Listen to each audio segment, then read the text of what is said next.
有時我哋見到一啲咁嚴重嘅災難咧，難免會有一啲可能係壓力方面嘅反應嘅。即使我哋唔係親身涉及呢個災難嘅人士啦，可能淨係睇到新聞啊，或者聽到你認識嘅人啊，可能住喺嗰度啊，咁我哋可能都會有呢啲壓力反應。咁有呢啲壓力反應，強烈嘅一啲不安啊、焦慮啊，其實係好正常嘅。尤其係咧，其實我覺得好多香港人咧，佢哋嘅居住環境可能都同今次受災嘅地方都幾相似啊，所以多多少少大家都會有啲感同身受嘅感覺。我哋可能會察覺到自己有焦慮啦、緊張啦，有時候可能係恐懼啦、哀傷啦，或者有時候係憤怒都有可能嘅。如果係比較嚴重嘅情況咧，可能出現我哋叫做抽離嘅感覺，即係話突然間好似覺得啲嘢變得好唔真實咁樣，分唔清乜嘢係真實，乜嘢係虛構嘅。亦都有啲時候咧，可能係我哋變得麻木，即係個人好似好木咁，突然間咩都感覺唔到嚇。呢啲係我哋情緒上可能出現嘅一啲症狀，身體嘅緊繃啦，感到有時呼吸急促啦，胃口啊會差咗啊，瞓覺啊瞓得唔好啊，大家可能會坐立不安啦，可能會不斷咁碌啲新聞啦，去睇最新嘅消息啦。或者可能會驚自己屋企都有火災啊，所以不停咁去檢查屋企嘅安全嘅。有呢啲反應咧，唔代表我哋心理脆弱，反而咧佢係代表我哋其實係有同理心啦，同埋係有危機意識嘅。雖然頭先我哋都提到可能會有一啲正常嘅壓力反應啦，但係可能我哋亦都會遇到一啲比較嚴重嘅情況咧，係需要去及時尋求專業幫助嘅。第一個角度就係我哋係咪可以維持到我哋日常嘅生活，係咪可以照常返工返學啦，係咪可以照顧返自己啦，係咪可以食得啦、瞓得啦嚇。咁如果呢啲方面都出現咗困難，而且可能係持續嘅困難，即係連續幾日都恢復唔到嘅，咁我哋就要提高警惕啦。當我哋出現一啲急性壓力反應嘅時候咧，可能會有一啲比較嚴重嘅症狀係乜嘢咧？可能叫做閃回嘅，或者叫做重新經歷，即係話有時我哋會不由自主，我哋控制唔到咁樣咧，去諗翻起火災嘅一啲情況或者一啲畫面。咁第二方面咧，我哋可能產生一種過度警覺嘅狀態，就係話可能平時你聽到一啲鈴聲啊，或者聽到街上面有一啲警車嘅聲音啊，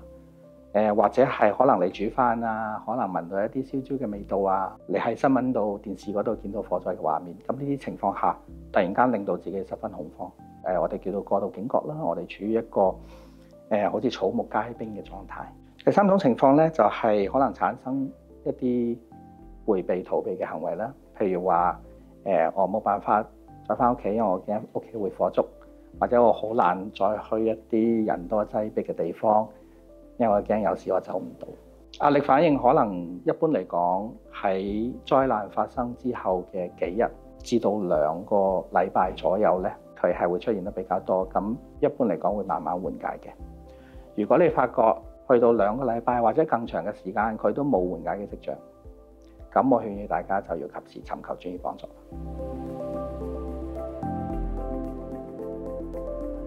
陪伴咧係比說教更加重要，聆聽咧係比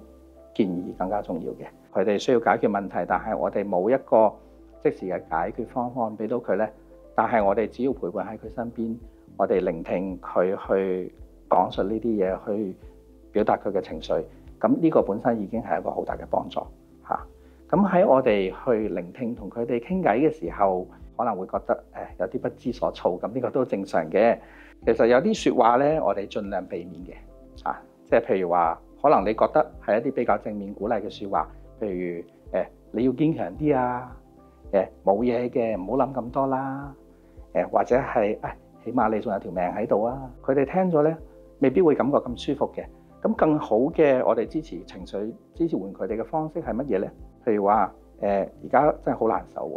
喎，咁唔使急住講嘢嘅，我喺度陪你啊。或者我哋可以提供一啲實質嘅幫助，有啲乜嘢我可以幫你處理到㗎？又或者我哋可以設身處地咁同佢哋共情嘅。我知道你好心痛啊，冇咗個屋企，如果換着係我都會好難過。同時咧喺聆聽嘅時候咧，大家可能要注意下咧，唔好去陷入一個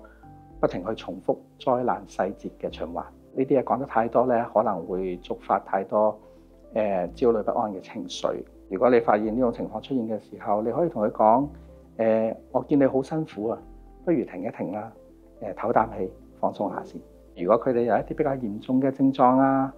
比較難維持日常嘅生活啊，或者出現一啲自殺念頭啊，出現一啲解離嘅感覺啊，好似靈魂出竅啊咁樣嘅，呢啲時候咧，我哋可能要協助佢哋去尋求專業幫助啦。咁就唔好諗住自己可以解決晒所有嘅困難。如果你已經係感覺到情緒困擾，你自己係難處理嘅時候，咁你可能要考慮下去限制自己去讀相關新聞信息嘅時間，咁就唔好長時間不停咁去碌啦。尤其係有時我哋可能開咗新聞嘅推送咧，咁喺你電話上就不停咁推俾你相關嘅信息，不如就關咗個推送佢啊。不如喺每一日我哋只係一個固定嘅時間，譬如話我食晚飯嘅時候6點鐘，咁我去睇下新聞，咁睇完就停啦。平時咧亦都可以多啲進行一啲身體上嘅活動啦，譬如話出去行下，行下公園啊，接觸下大自然啊。你覺得太難受嘅時候，可以用一啲身體接觸嘅方式去安撫自己啦，